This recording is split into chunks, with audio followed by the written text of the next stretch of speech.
I'm sure you've heard of the Ronald McDonald House charity. They provide housing for families of sick kids when they're in the hospital. Seems pretty innocent, right? Well, there's another side to the charity.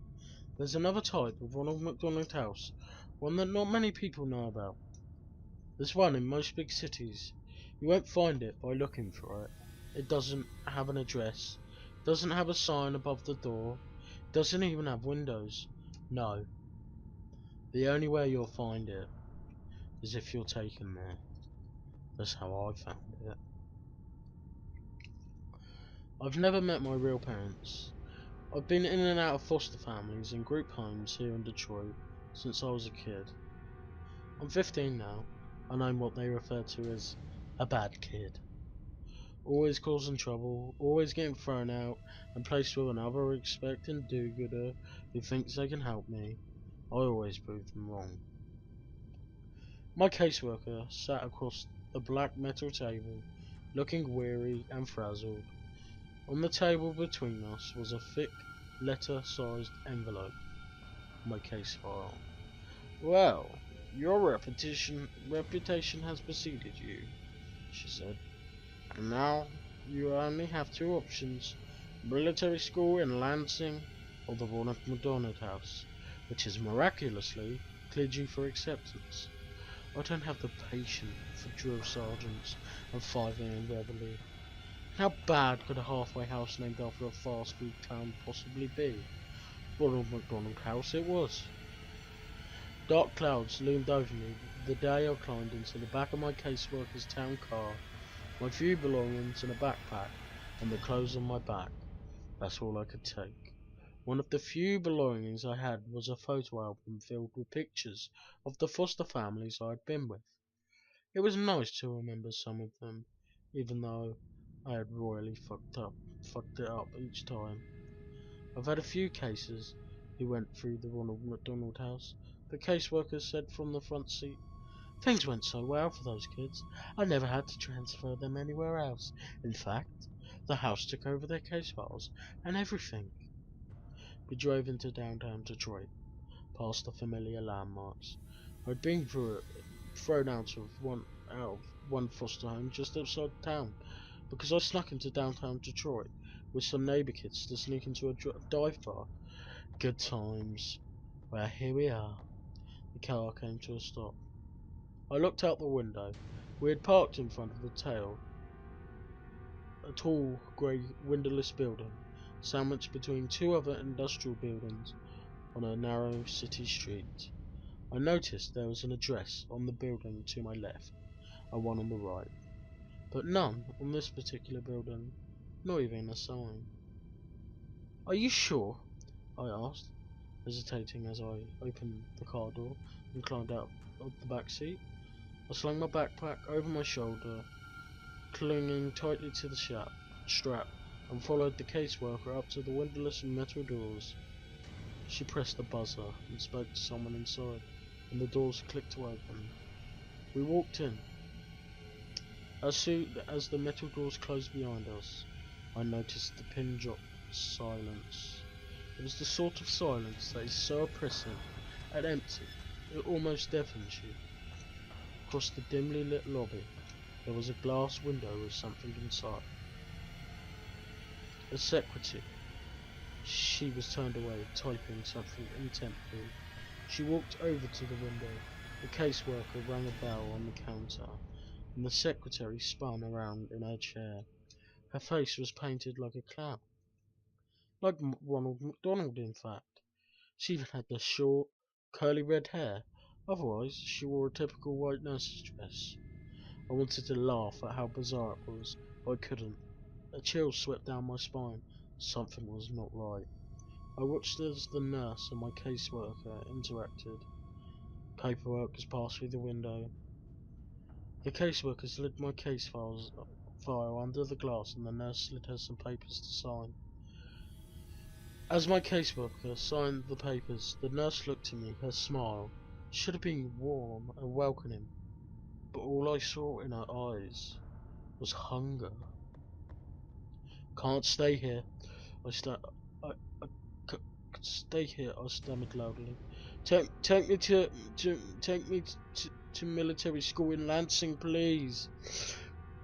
What, what's the matter, sweetie? The nurse asked, her voice muffled by the glass. Afraid of clowns? I looked into her hungry eyes. Now, there was a malicious glint as she laughed. My caseworker laughed too, obviously, and said, now, don't overreact. You'd hate the military school. Besides, this will be good for you. Yes, said the clown nurse, this will be good for you. Before I could object, I heard a slam behind me. I spun around to see an open door in the far corner of the lobby. To the left of the front desk window, there was no one there, just a light that flooded in from the door. I spun around to see an open door in the far corner of the lobby. To the left of the front desk window, there was no one there, just the light. Then the creeping shadows shrill, echoing laughter and grooming shadows along the wall inside the door. Oh, said the caseworker, here comes the welcoming committee. As I stared in horror, clutching the strap of my backpack, my caseworker patted me on the shoulder for the last time. Don't worry, honey, it'll be different this time. You'll feel right at home here, I promise. She turned to leave. I felt bile churning in my stomach. No! I said desperately. You can't leave me here! Oh no, I've got to get going. I never did like clowns. And with that, she left me there. The metal door slammed behind her, and I was alone. I faced the open doorway by the front desk again. The shadows had almost entered the room, and the pierced laughter was filling the lobby with sound. I ran for the front door, pounding and yanked and pushed and screamed. Screamed for help. Screamed for my caseworker. Screamed for anyone. Please, God! I turned to see the nurse behind the glass smiling at me again. And then they entered, laughing all the while.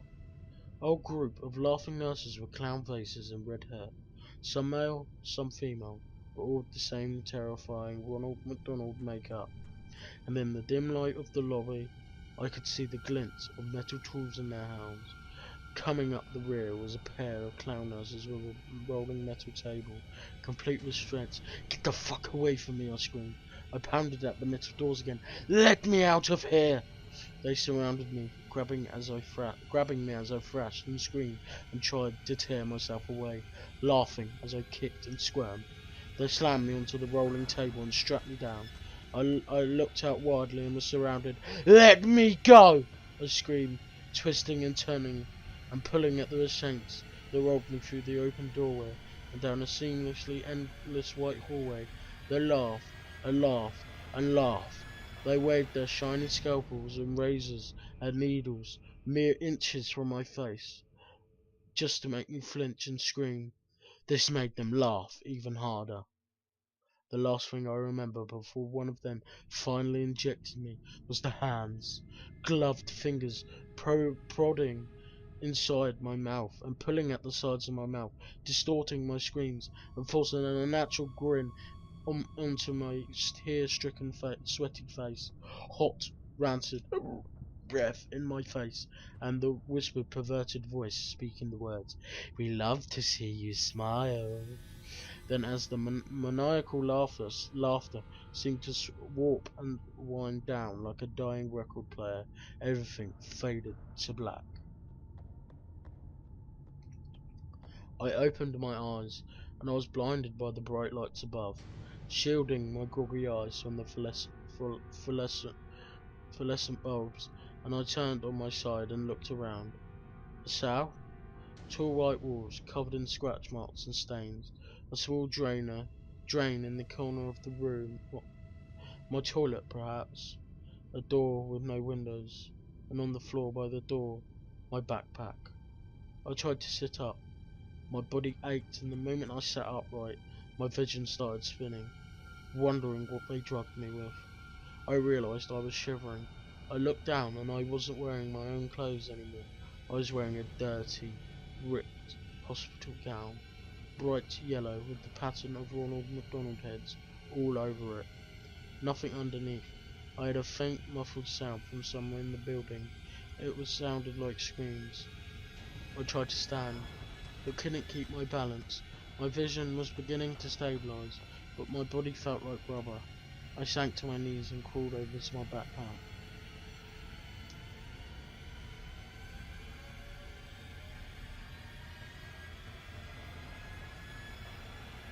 Before I got there, I tried to open the door. As expected, it was locked. I slumped onto the floor beside my backpack and unzipped it. All that remained inside was the photo album. They had taken my notebooks and pens and my cell phone. Of course they did. I warily opened the photo album.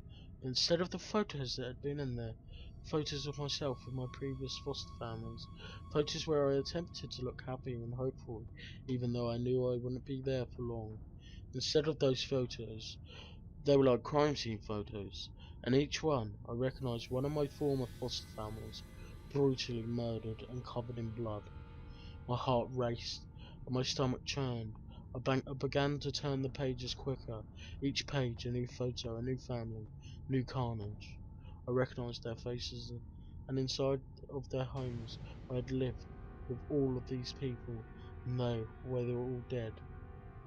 I came to the last few pages, a photo of a house at night, the window of that house, then inside the house, a dark hallway with light coming from one of the doorways, then a photo of my caseworker brushing her teeth at the bathroom mirror, then a photo of her looking at the camera in horror, then a photo of the caseworker naked, covered in her own blood, contorted into an unnatural position in her bathtub. I turned to the last page. Written inside the back of the cover of the photo album were 3 words: "You never existed." I felt bile rising in my stomach, and I threw the book to the ground and crawled over to the hole in the floor and vomited. They were right. Having killed everyone who ever knew me was as though I never existed. I heard more faint screaming in the distance. I knew I had to get out. I wiped the vomit from my face with my hospital gown and crawled back over to my backpack. Hopefully they hadn't found my secret weapon. I unzipped the front pocket and reached down into the very bottom, my fingers scraping the fabric. Sure enough, they were there, flush with the seams of the bag, nearly undetectable. The pins I used for picking locks. I told you, I'm a bad kid. I leaned against the door and listened. I could hear footsteps approaching, but just as soon as they had come, they faded in the other direction. I knew how to work fast. I jingled the handle with one hand and picked the lock with the other hand. It was surprisingly simple. Holding the handle, I slowly pulled myself to my feet. I could maintain my balance now. I pulled the door open just a crack. A clown nurse darted past. My heart almost stopped, but his footsteps didn't slow or change, and soon faded. He didn't notice me. I poked my head out the door, seemingly endless white hallways in either direction. The distant screams were louder now, coming from all around. Taking a deep breath, I stepped into the hallway and closed the door behind me. I decided to go right, passing doors identical to the door I had been behind. I heard the screams and sobbing coming from behind each one. I stopped for a moment at one door, and heard the crying of a child inside. I jingled the handle to see if I could let him out. Locked. I kept moving, looking behind me every few seconds to make sure no nurses come into the hallway. Then I passed a set of white double doors. I stopped for a moment. The word "Play Place" was written in tall, thin letters across the width of both doors. I heard more screaming coming from within, the screams of multiple people and the laughter, the insane, shrill laughter of clown nurses. I shuddered. I was afraid to find out what sort of torture was happening inside, and I knew I had to keep moving. I saw a door ahead with a stairway symbol. I headed for it. As I opened the door, I glanced behind me and saw two clown nurses emerging from the play place room. Their white nurse outfits were covered in streaks of blood. I quickly shut myself into the stairwell, hoping they hadn't noticed me. The stairwell was dimly lit, with cement walls and rusty railings. I looked behind at the door I had just closed. There was a red number 5 on the door, so I must have been at the 5th floor. I decided I had to get to the ground level. Each footstep echoed as I began to descend the stairs. I couldn't hear the screaming anymore, just a low, deep humming sound, like pipes in the wall. It was a welcome respite. I finally came to the door numbered 1. The staircase seemed to descend a few floors lower, but I stopped here, and slowly peeped through the door. More white hallways. No clown noises to be seen. So far, so good. I stepped through the door and walked into the hallway. I noticed I couldn't hear any screaming on this floor, just the buzz of fluorescent tube lights above. I came to the end of the hallway and another set of double doors. A large red cross, the kind you'd see on a lifeguard stand or the first aid kit, was painted across the width of the doors. I pressed my ear to the door. All I heard was slow rhythmic pulses like a machine at work, and faintly a beeping sound like you'd hear in a hospital room. I knew I shouldn't open the door. I knew this wasn't the exit. I knew I should keep looking, but I had to see. I turned the handle. It wasn't locked. I peeked inside. It was a carnivorous white room. Fluorescent light flickered and buzzed, and I saw wires hanging all around, and hanging from the ceiling in rows. Kids in hospital gowns like mine, attached to white wooden crosses affixed to the ceiling, literally crucified. They were silent, their heads drooping forwards, their eyes either closed or staring at nothing. Some seemed to twitch a bit, but most were still. Their crosses swung back and forth, very silent, slowly, and the hanging wires, they weren't wires, they were intravenous tubes attached to the kids' wrists, tubes sucking out their blood. I almost vomited again, right then and there, to the very centre of the room, amidst the rows of hanging crosses. I could see there were rhythmic pulsing sound coming from a huge steel cylinder, which seemed to be collecting the blood from all of the tangled tubes that dangled from the kids' wrists. I opened my mouth to scream, to cry in anger. All I could say was, what the, what the fuck? That's when the alarms began to sound, loud, piercing, like the police sirens of hell. They must have realised I was missing. I shut the doors and frantically glanced around the hallway to see if anyone was coming. No signs yet. I ran for the stairwell. As soon as I entered the stairwell, I heard laughter from above, echoing and reverberating through the stairwell. The clown nurses were coming. I stumbled down the stairs as fast as I could. I must have gone down another 3 stories before I reached the basement. I found myself running through a dark, sewer-like hallway with small light bulbs overhead every 10 yards or so. The smell of decay and rotting flesh grew more and more pungent as I ran. The laughter continued behind me. I managed to glance behind and see a group of them running after me. I saw them come into the light and then become silhouettes again, their smiling faces and gleaming knives and needles pushing my adrenaline to the max. I ran past alcoves full of stacked, rotting corpses, but I couldn't stop. I couldn't think of anything but escape. I turned a corner and found myself facing the metal rungs of a ladder in the wall. I climbed until my head smacked the ceiling. Below me, the shadows and laughter grew closer. Their footsteps closed. They were close and they knew it. I pushed at the ceiling above me, heaving upward and panting and screaming. The clowns were below me, laughing and waving their scalpels. Something cut my leg, and I screamed and pushed one last time. The ceiling gave well as a manhole cover slammed onto asphalt above a circular opening. I climbed out and frantically pushed the manhole cover back over the hole, blocking the laughter of the clown nurses below. I laid there on the top of the manhole cover for a few minutes as I caught my breath. Rain fell onto my skin. The turbulent night sky above was a welcome sight. I looked around. Abandoned buildings, broken glass, no lights, no cars, no signs of any life at all. A police siren somewhere in the distance, then silence. I climbed to my feet, pain shot through my leg. I looked down and saw the cut on my ankle where a clown nurse had slashed me. Bastards. Limping, the best I could do, I started to walk. "Hello?" I called out.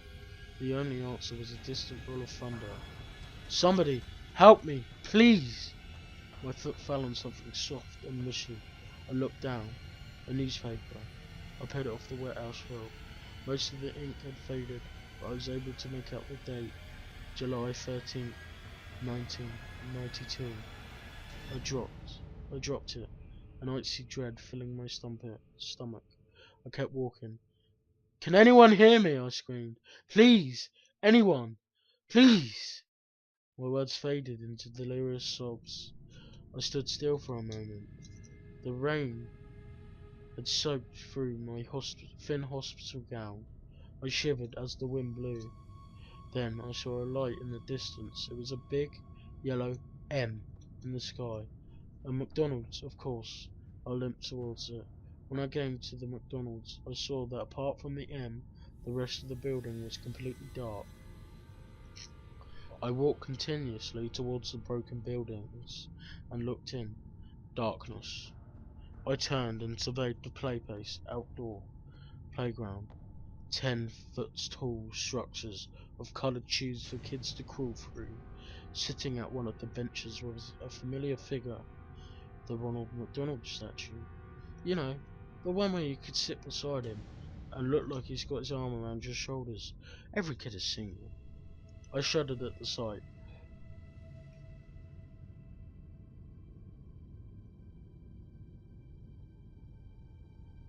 The doors were unlocked. I walked in, out of the rain.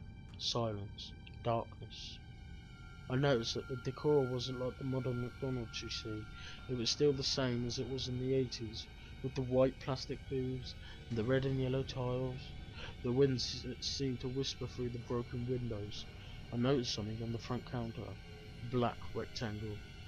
I got closer. A laptop. A nearly new laptop. I let out a soft, delirious laugh. I knew what I was supposed to do. So, I took the laptop outside and sat beside the Ronald statue. I opened the laptop and began to type the story. The rain is falling on the keys, but I don't care. There's nothing left to do but wait. Because I've been noticing, outside,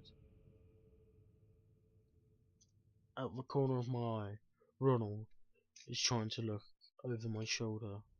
He's laughing now. All I can do is join.